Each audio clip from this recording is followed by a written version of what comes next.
हमने वाइब्रेशन क्या होता है वगैरह। अब हम देखेंगे कि ये वेव्स क्या होते हैं, ठीक है, क्योंकि वेव्स के थ्रू ही एनर्जी मूव होती है आगे और तब जाके साउंड प्रोड्यूस होता है। साउंड जो है वो प्रोड्यूस भी होता है और हमें सुनाई देता है दूर तक, ठीक है। तो अब ये वेव्स में दो तरह की वेव्स होती है। कैसे? दो तरह की, एक मैकेनिकल वेव्स, दूसरा इलेक्ट्रोमैग्नेटिक वेव्स। अब हमने क्या बात किया था कि जो मैं बोल रही हूँ, ठीक है, तो आप लोग के पास मेरी आवाज इसलिए सुनाई दे रही क्योंकि हमारे और आपके बीच में एक मीडियम है, राइट। कौन सा मीडियम है? एयर का मीडियम। मीडियम यानी क्या? सपोर्ट करने वाला, ठीक है। मेरी आवाज आप तक पहुंचाने के लिए मुझे कौन सपोर्ट कर रहा है? यहाँ पे एयर सपोर्ट कर रहा है, ठीक है, मीडियम। तो यानी कि क्या हो गया कि जो मैकेनिकल वेव्स है उसको मीडियम की जरूरत पड़ती है, चाहे वो पानी हो या एयर हो, कोई भी तरह का मीडियम चलेगा, पर मीडियम की जरूरत पड़ती है।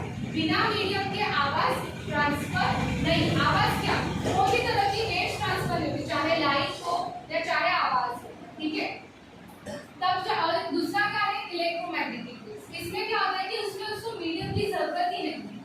यानी कि अगर वैक्यूम रहेगा ना, वैक्यूम पता है आप लोगों को? वैक्यूम यानी वहां पे, हाँ, वहां पे कोई भी एयर ही नहीं है, वहां पे पूरा क्या है, एकदम ऐसा स्पेस क्रिएट हुआ है जहां पे हवा ही नहीं है, उसको वैक्यूम बोलते हैं। तो ये जो रेज है ना, ये जो वेव्स है वो इस वैक्यूम में से भी पास हो सकते हैं। याद है हम लोग ने एक एक्सपेरिमेंट देखा था लास्ट लेक्चर में, बेल रिंग का। यहाँ पे देखो हमने देखा था, एक हमने कंटेनर लिया था, उस कंटेनर में हम लोग ने इलेक्ट्रिक बेल रखी थी, है ना, एक इलेक्ट्रिक बेल रखी थी। यहाँ पे हमारे पास उसका स्विच है, ठीक है, और यहाँ पे एक हमने पाइप रखा था। पहले हमने स्विच दबाया, बेल को रिंग किया, तो ये बेल बजने लगी, हमको आवाज सुनाई दे रही थी, है ना। लेकिन फिर बाद में हमने दूसरी बार क्या किया था, इस पाइप के थ्रू हमने इसके अंदर की सारी हवा को बाहर खींच निकाला, ठीक है। हमने इस पाइप के थ्रू इस हवा जो थी ना अंदर जार में, वो सारी हवा को हमने बाहर खींच निकाला। तो अब यहाँ पे कौन सा क्रिएट हुआ स्पेस? वैक्यूम, मतलब कि यहाँ कोई भी हवा नहीं है। अब हमने यहाँ पे कैसे इसको बंद कर दिया, ठीक है, एक नॉब लगा के हमने फिर से इसे बंद कर दिया पाइप को, अंदर तो हवा नहीं है, बिल्कुल भी वैसे ही है।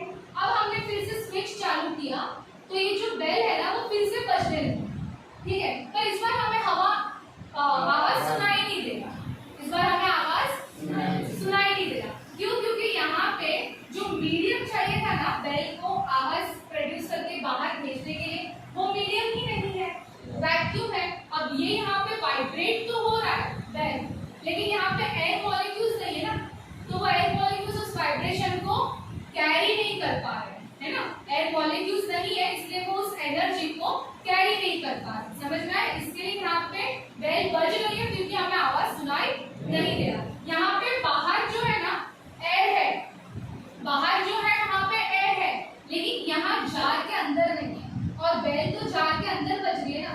जब यहाँ पे ही मॉलिक्यूल्स एक दूसरे को एनर्जी ट्रांसफर नहीं कर रहे, तो बाहर के मॉलिक्यूल्स में एनर्जी कहाँ से आएगी? बराबर ना, बाहर कहाँ से आएगी? तो इसलिए हमें आवाज सुनाई नहीं देगी, ठीक है। ये क्लियर हुआ? तो फिर मीडियम चाहिए, मीडियम जरूरी है साउंड के लिए। वैसे ये इलेक्ट्रोमैग्नेटिक वेव्स है जिसमें वेव्स की मीडियम की जरूरत नहीं है। फिलहाल हमारा टॉपिक साउंड है, तो हम सिर्फ इस चीज पे फोकस करेंगे। अभी मैकेनिकल वेव्स में भी दो तरह की वेव्स होती है, एक लॉन्जिट्यूडनल, दूसरी क्या होती है? Transverse wave. लॉन्जिट्यूडनल वेव्स का मतलब क्या होता है और ट्रांसवर्स वेव का मतलब क्या है वो अभी हम देखेंगे, ठीक है। नेक्स्ट ये अभी इसमें ये बुकिश डेफिनेशन, ठीक है, बुकिश डेफिनेशन मैं आपको एकदम सिंपल वाले मतलब में समझाती हूँ, ठीक है, सिंपल वाले मतलब में समझाती हूँ। हमने क्या देखा था? दो तरह के, एक लॉन्जिट्यूडनल और एक ट्रांसवर्स वेव था, ठीक है, और एक ट्रांसवर्स वेव। लॉन्जिट्यूडनल में क्या होता है? जो पार्टिकल होता है, अभी हम क्या करेंगे, एक ही एयर मॉलिक्यूल को लेकर बात करेंगे, ठीक है, एक ही एयर के पार्टिकल को लेकर हम बात करेंगे। ये जो मॉलिक्यूल है, मैंने यहाँ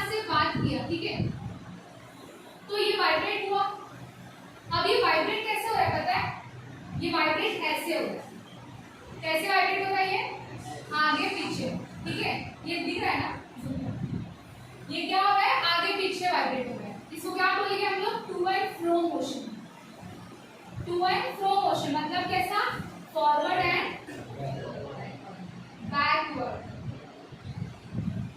जब आवाज नहीं थी, कोई वाइब्रेशन नहीं था, तो वो इसी जगह पर था, तो इसे हम क्या बोलेंगे? इसका मीन पोजीशन। क्या बोलेंगे इसका? Mean position. यानी ये एक पार्टिकल है या एयर मॉलिक्यूल है, ठीक है, या फिर इसको पकड़ लो मॉलिक्यूल है, और ये अपने मीन पोजीशन पे, जब कोई आवाज नहीं था। लेकिन जब हमने आवाज किया तो ये वाइब्रेट होने लगा। कैसे वाइब्रेट होता था? आगे पीछे, आगे पीछे, to and fro, forward and backward. तो जब इस तरह का मोशन होता है पार्टिकल में, इस तरह का जो डिस्टर्बेंस होता है आगे पीछे का। दूसरी बात, मैं बोल रही हूँ तो मेरा आवाज कैसे जाएगा? ऐसे ही जाएगा, इस डायरेक्शन में जाएगा, बराबर। मेरा आवाज किधर जा रहा है? इस डायरेक्शन में, यानी कि मेरा पार्टिकल मेरे आवाज का जो मेरे वेव का डायरेक्शन है उसके साथ ही मूव कर रहा है ना, उसके साथ ही मूव कर रहा है ना। वेव ऐसे जा रहा है, मेरा पार्टिकल ऐसे मूव कर रहा है, दोनों भी ऐसे जा रहे समतल में, यानी ये क्या हो गया? इसका मोशन पैरेलल हो गया। क्या हो गया? ये पैरेलल। मेरी वेव भी जा रही है और पार्टिकल भी मेरा ऐसे मूव कर रहा है, वेव भी जा रही है और पार्टिकल भी ऐसे मूव कर रहा है। समझ में आ रहा है? वेव जा रही है और पार्टिकल ऐसे ऐसे मूव करते जा रहा है। तो जब ये पैरेलल रहता है ना इसका मोशन, तब हम बोलते हैं उसको लॉन्जिट्यूडिनल वेव्स। समझा? तब हम इसे क्या बोलते हैं? Longitudinal waves. और ट्रांसवर्स वेव का मैं आप लोगों को बता देती हूँ रफली। ये एक पार्टिकल है, ठीक है, ये पार्टिकल है, जब मैंने कोई आवाज नहीं किया तो वो इसी मीन पोजीशन पे खड़ा है, ठीक है। अब इसको एनर्जी मिली है, डिस्टर्बेंस आया है, वाइब्रेट हुआ है, एनर्जी मिली है, तो ये पता है कैसे हिल रहा है? ये पता है कैसे हिल रहा है? ये इस तरह से हिल रहा है। यस, क्या बोलते हैं इसको? Upward and downward. यानी कि जब पार्टिकल का वाइब्रेशन या उसका ऑसिलेशन, ये वाइब्रेशन को हम ऑसिलेशन बोलते हैं ना। ऑसिलेशन मतलब क्या होता है? वाइब्रेशन, जो रिपीटेड वही चीज करते हैं। मैं अगर ऐसे ऐसे कर रही हूँ तो मतलब मैं क्या रिपीटेडली यही कर रही हूँ ना, ये मेरा ऑसिलेशन है। अगर मैं ऐसे ऐसे कर रही हूँ तो ये मैं रिपीटेडली ऐसे ही कर रही हूँ ना, तो रिपीटेड जो मोशन है उसको हम लोग ऑसिलेशन बोलते हैं, ठीक है। वो सेम है ना पीछे वाला। तो कैसा मूव कर रहा है इधर? ये अपवर्ड है, डाउनवर्ड। अब मैंने क्या बताया था? वेव्स तो ऐसे ही जाएगी, है ना, हमारा जो आवाज है वो तो ऐसे ही जाएगा, आवाज बोल रही, सॉरी, वेव जो है वो तो हमारी ऐसे ही जाएगी। वेव का डायरेक्शन कैसा है? इस साइड में। लेकिन मेरा पार्टिकल कैसे मूव कर रहा है? ऊपर नीचे, अपवर्ड एंड डाउनवर्ड। इसका अभी अपवर्ड एंड डाउनवर्ड है, यानी क्या हो रहा है पता है? ये पार्टिकल का वेव ऐसा जा रहा है और मोशन मेरा ऐसा है, यानी परपेंडिकुलर हुआ ना। कैसा हुआ? ये परपेंडिकुलर हुआ ना, पता है ना, परपेंडिकुलर, जिसमें सीधा मोशन हो और एक ऊपर का डायरेक्शन हो, परपेंडिकुलर बोलते हैं इसे, ठीक है। तो ये क्या हो गया? परपेंडिकुलर मोशन होगा इसका, ठीक है।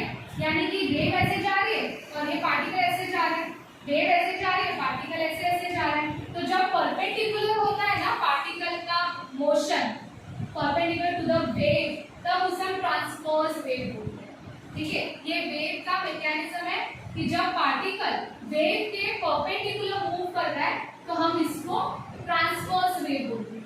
कौन सा वेव? ट्रांसवर्स। और ये वेव जो है वो, इसका एग्जांपल क्या है? लाइट है, वाटर है, उसमें इस तरह से वेव्स होती है। जो साउंड है उसमें किस तरह से वेव्स होती है? इस तरह से।